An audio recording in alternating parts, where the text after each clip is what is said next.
সুবহানাল্লাহ ওয়ালহামদুলিল্লাহ লা ইলাহা ইল্লাল্লাহ সুবহানাল্লাহ ওয়ালহামদুলিল্লাহ লা ইলাহা ইল্লাল্লাহ লা ইলাহা ইল্লাল্লাহ লা ইলাহা ইল্লাল্লাহ আদমি আমার লোহরের পুতুল জগৎ করলেন ও জানা নবী আমার লোহরের পুতুল জগৎ করলেন ও জানা রোজ হাসরে করবেন তিনি উম্মতের ফয়সালা সুবহানাল্লাহ ওয়ালহামদুলিল্লাহ লা ইলাহা ইল্লাল্লাহ সুবহানাল্লাহ ওয়ালহামদুলিল্লাহ লা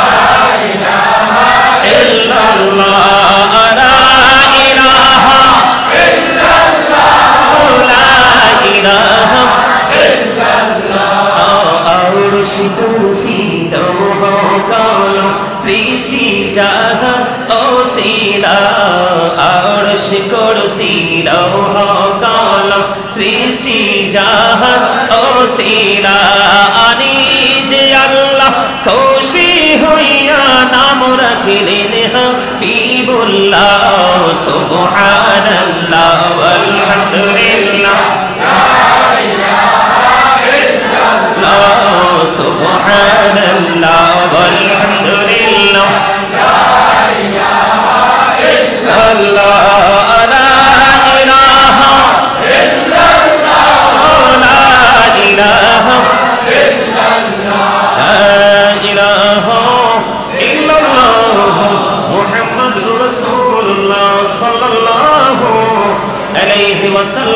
জোরে জোরে বলুন আলহামদুলিল্লাহ জোরে বলুন আলহামদুলিল্লাহ আমি যেটা বলতে চেয়েছিলাম বন্ধু আমার আপনার প্রিয় যিনি আল্লাহর প্রিয় হাবিব হাবিবুল্লাহ ওনার মাধ্যমে আমরা সকল নিয়ামতের খবর সকল মেসেজ আমরা জানতে পেরেছি ঠিক কিনা বলেন আমার আল্লাহ বলে দিয়েছে আমার প্রিয় লোকেদের সাথে যুক্ত হও আর আমার জান্নাতে চলে আসো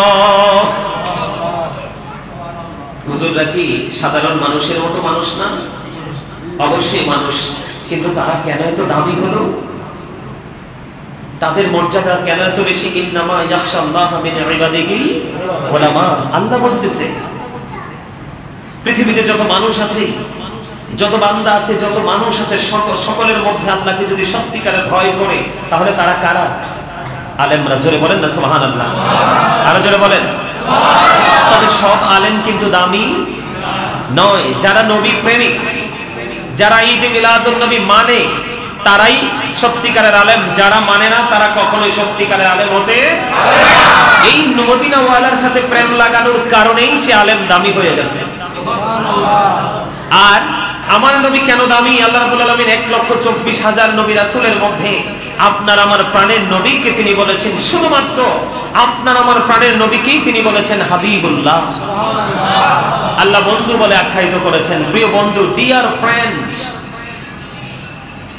সুবহানাল্লাহ বলবেন না সুবহানাল্লাহ সেই নবীটা কার আমাদের ওকে বলেন হাত দিয়ে কার আমাদের সেই নবীটা আমাদের আপনি সারা জীবন নামাজ পড়বেন রোজা করবেন হজ করবেন যাকাত দিবেন যা কিছু আছে সবই করবেন কিন্তু মদিনা ওয়ালার সাথে যদি আপনি প্রেমের ডোরি লাগাতে না পারেন আপনি কখনোই সাকসেস হতে পারবেন না এটা আমার কথা নয় কিন্তু আমি কিন্তু মূল আলোচনায় এখনো ঢুকি নাই আমি ঢুকবো একটু পরে আপনাদেরকে একটু বোঝানোর জন্য কারণ বর্তমানে দেখবেন এই যে মিলাদুন নবী নবীদের আগমনের মাস এসেছে নারী বলেন পুরুষ বলেন মুমিন বলেন মুমিনা বলেন সকলের হৃদয়ের মধ্যে কিন্তু আনন্দের জোয়ার বইতেছে ঢেউ খেলতেছে আর নবীর দুশমন যারা নবী বিদ্বেষী যারা ওলি বিদ্বেষী যারা তারা শুধু এনকার করার জন্য কোন রাস্তা ধরে ওভারটেক করবে এনকার করবে সেই রাস্তা খুঁজতেছে কথা বলেন ঠিক না ঠিক আমি আপনাদেরকে আগেই বলে রাখি এই সমস্যা সৃষ্টি হওয়ার পিছনে একটা কারণ আছে কি আছে কারণ আছে সেই একটা কারণ এটা কারণটা হলো বাবা মা সেই কারণটা কি বাবা মা আপনাদেরকে ভুলে গেলে চলবে না আমরা যারা সন্তান আছি আমাদের কাজ হলো বাবা মাকে মান্য করা কথা বলেন, we should obey our parents. আমাদের প্রত্যেকের উচিত আমাদের পিতামাতাকে মেনে চলা, কারণ পিতামাতাকে মেনে চলা, তাদেরকে মূল্যায়ন করা, তাদেরকে ভালোবাসা, তাদেরকে সর্বোচ্চ রেসপেক্টের জায়গায় রাখা, এটা একটা সন্তানের জন্য ফরজ। আর তাদেরকে কষ্ট দেওয়া, তাদেরকে ইগনোর করা, এটা হচ্ছে একটা সন্তানের জন্য টোটালি হারাম। কি কথা বলেন, টোটালি কি হারাম? বুঝে নিতে হবে। অত্যন্ত গুরুত্বপূর্ণ একটা জায়গা যে সন্তান বাবা মাকে কি করতে হবে, মানতে হবে। এটা সন্তানের জন্য কি ফরজ, শুধু দায়িত্ব নয়, ফরজ। তাদেরকে কষ্ট দেওয়া কি হারাম। তাহলে বুঝেন এটা কত সেনসিটিভ একটা জায়গা। কিন্তু এই জায়গাটাকে নিয়ে আসার, এই জায়গাটা পর্যন্ত সন্তানকে নিয়ে আসার দায়িত্ব হলো বাবা মা। এই জন্য আমি প্রায় সময় বলে থাকি, every parent should take care their children very carefully. প্রত্যেকটা পিতামাতার উচিত তাদের সন্তানের দায়িত্ব যত্ন সহকারে পালন করা, কারণ paradise of the child under the feet of the mother.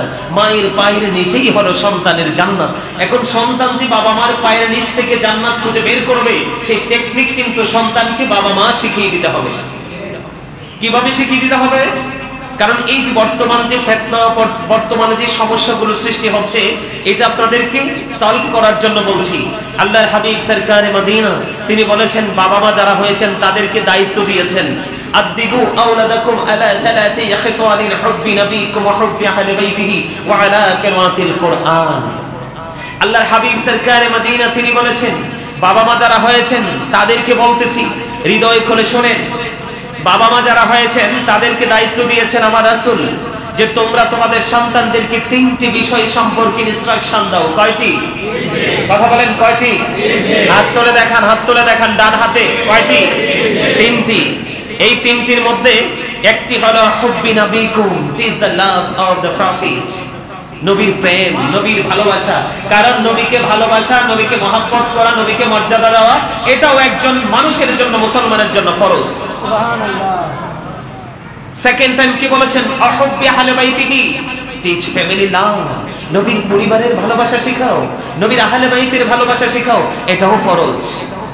সুবহানাল্লাহ। সুবহানাল্লাহ বলেন না? আর জোরে এরপর আল্লাহর হাবিব সরকারে মদিনা তিনি বলেছেন, আলা কিরাতিল কুরআন, learn to recite the holy Quran. কোরআন তেলাওয়াত শেখাও।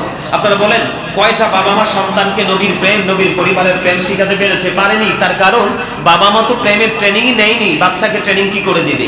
এই জন্যই কিন্তু বর্তমানে কিছু কিছু সময় আমাদের মধ্যে ফিতনা ফাসাদ সৃষ্টি হয়। বিশেষ করে ঈদ এ মিলাদুন নবী যখন আসে, আমাদের দেশে দেখবেন অসংখ্য মানুষ সিরাতুন নবী পালন করে। সিরাতুন নবী পালনের বিষয় নয়, এটা অটো কন্টিনিউয়াসলি আপনার পথ চলার সাথেই যুক্ত আছে। কেউ বেশি করে করে, কেউ কম করে করে। কথা বলেন কি ভাইজান, কি বলেন? এটা কন্টিনিউয়াসলি আপনার সাথেই আছে। যেমন আপনি নামাজ পড়তেছেন, এটাও তো সিরাতের অংশ। আপনি কোরআন তেলাওয়াত করতেছেন, এটাও তো সিরাতের অংশ। একজন অন্যায় করতেছে, আপনি তাকে প্রতিবাদ প্রতিহত করতে পারতেছেন না, তাকে দেখে ঘৃণা করতেছেন, এটাও তো সিরাত। তাহলে সিরাতকে স্পেসিফিক ভাবে পালন করার মতো বিষয় নয়, এটা একটা দিনকে। কারণ আপনি সিরাত মানে তো আপনার নবীজির যে শুরু থেকে শেষ পর্যন্ত পুরো জীবন, পুরো সময়, তো এটাকে আপনি কোন দিকটাকে আপনি এনশিওর করে আপনি উদ্বোধন করবেন? কারণ এখানে আপনাদেরকে বলে রাখবেন, এটা যদিও শব্দটা খুব ছোট হয়, এই শব্দ ছাড়া আপনি আপনাদেরকে বোঝানোর মতো কোনো ওয়ে খুঁজে পাচ্ছি না, রাস্তা খুঁজে পাচ্ছি না। আপনারা বলেন, কোন মানুষের কি কর্মজীবী জীবন পালন করা হয়? কথা বলেন না কেন? এটার কি কোনো লিমিট আছে? এটার কি কোনো সীমানা আছে? নাই তো, এটা আনলিমিটেড। তাহলে একটা ব্যক্তির যেমন কর্মদিবস পালন করা যায় না, ঠিক আমার নবীজির পৃথিবীতে দুনিয়ায় শুভ আগমন করার পর থেকে পৃথিবী থেকে চলে যাওয়া পর্যন্ত এখানে নবীজির কর্মদিবস পালন করার কিছুই নয়। এটা শিখে আপনি বাস্তব জীবনে বাস্তবায়ন করার বিষয়। এবার এখানে গেল একটা বিষয়। আরেকটা বিষয় হচ্ছে, আপনারা বলেন, একজনের আশা আগে নাকি তার কর্ম আগে? চিন্তা করে বলতে হবে, কি আগে? আপনারা এখনো অনেকে বলেন না, জসিম ভাই কিন্তু বলে ফেলছে আপনাদের। উনি আপনাদের কাছের মানুষ না বেশি। আপনাদের কাছে আমি এই জীবনে এই যে চুল দাড়ি পেকে গেছে ওয়াজ করতে করতে ফার্স্ট আসছি, তাও ইকরাম ভাই বলছে জসিম ভাইয়ের কথা বলাতে আমি চলে আসছি। জিজ্ঞেস করেন, আপনাদের যে পোস্টার করা হয়েছে এখানে কিন্তু আমার নাম নাই। কথা কি বুঝতে পারছেন? এটা মহব্বত, ভালোবাসা, প্রেমের কারণে আসছি। তো যেহেতু প্রেমের কারণে এসেছি, আজকে আপনাদেরকে প্রেমের ট্রেনিং দিয়ে যাবো, নিবেন তো? আমার কথা কি আপনারা বুঝতে পারেন? খুব সহজে বুঝতে পারেন তো? তো একটা মানুষের যদি আশা আগে হয়, তাহলে আমরা তো আশা নিয়ে আনন্দ করব। আমি হ্যাঁ, আপনার মন চাইছে আমি সিরাতুল নবী উপলক্ষে একটা প্রোগ্রাম করব, কোনো বাধা নেই। তবে আগে আপনাকে মিলাদুন নবীকে আগে কি করতে হবে? মানতে হবে। আপনি মিলাদুন নবী, আজকে নবীর আগমন, আপনি মিলাদুন নবীকে পালন করেন বা মানেন, আপনি পালন করতে পারেন বা না পারেন, এটাকে স্বীকৃতি দেন, দিয়ে তারপরে সিরাতুল নবী পালন করেন, তাহলে আমি আপনাকে বলবো you are very successful person. ঠিক কিনা বলেন? আমি বলবো 100% ক্লেভার, আপনি অত্যন্ত চালাক চতুর মানুষ। কিন্তু আপনি আসলটাকে বাদ দিয়ে নকলটাকে করবেন, আশাটাকে বাদ দিয়ে আপনি সিরাত করবেন, তাহলে এটা আপনি আপনাকে বুদ্ধিমান বলতে পারছি না। আপনার জীবনে ভালো কিতাব পড়ার সৌভাগ্য হয়নি, এটা আপনার জীবনে সবচেয়ে বড় দুর্ভাগ্য। ভাইজান কি বলেন? এটা অত্যন্ত দুর্বিষহ একটা বিষয়। তো আপনার আমার নবী তো আপনার আমার মতো নয়। আমাদের দেশে দেখবেন অনেক মানুষ বলে নবী তো আমাদেরই মতো। নাউজুবিল্লাহ। নবী কি আমাদের মতো হতে পারে? আরে আরো জোরে বলেন পারে? বন্ধু, আমি ঈদ মিলাদুন নবী নিয়ে পড়ে আলোচনা করছি রে বন্ধু। হৃদয়ের জানালা খুলে শোনো, ওই উহুদের ময়দানে আমার নবীজির যখন দান্দান মোবারক শহীদ হয়ে গেল, দান্দান মোবারক যখন শহীদ হয়ে গেল, আমার নবীজির পবিত্র মুখ মোবারক দিয়ে রহ মোবারক প্রবাহিত হতে লাগলো। মালিক বিন সিনান দেখে বন্ধু সহ্য করতে পারলো না, দৌড়ে ছুটে গেল প্রাণের নবীজির কাছে গিয়ে, আমার আপনার প্রাণের রাসূলের কাছে গিয়ে আমার নবীজির রক্ত মোবারক চুষতে শুরু করলো। আমার আপনার প্রাণের নবীজি একটা ডাক দিয়ে বলল, রে মালিক বিন সিনান, আমি বলে দিলাম রে, একটা ফোঁটা রক্ত তুমি বক্ষণ করো না, জমিনে ফেলে দাও। মালিক বিন সিনান একটা ডাক দিয়ে বললেন, ইয়া রাসূলুল্লাহ, ইয়া হাবিবাল্লাহ, নবী গো, আমি আমার আল্লাহর ইজ্জতের কসম করে বলছি গো নবী, ইয়া রাসূলুল্লাহ, ইয়া হাবিবাল্লাহ, নবী, নবী গো, আমি আমার আল্লাহর ইজ্জতের কসম করে বলছি গো, আমি আপনার একটা ফোঁটা রক্ত হুদের জমিনে পড়তে দিব না, যতক্ষণ না পর্যন্ত আপনার রক্ত মোবারক বের হতে থাকলো। ইয়া রাসূলুল্লাহ, আপনার রক্ত মোবারক প্রবাহিত হতে থাকবে, আমি মালিক বিন সিনান রক্ষণ করতে থাকবো। এই কথা বলে মালিক বিন সিনান নবীজি রক্ত মোবারক চষতে শুরু করলো। আমার আপনার প্রাণের নবীর রক্ত মোবারক যখন চষা শেষ হয়ে গেল, আমার নবীজি গোটা পৃথিবীর উম্মতগুলোকে একটা ডাক দিয়ে বলে দিল, উম্মতেরা রে, ও উম্মতেরা, তোমরা শুনে রাখো, দুনিয়ার মধ্যে যদি কোনো জান্নাতি মানুষ দেখতে চাও, তাহলে ওই মালিক বিন সিনানকে দেখে নাও। জোরে জোরে বলুন না সুবহানাল্লাহ, সুবহানাল্লাহ।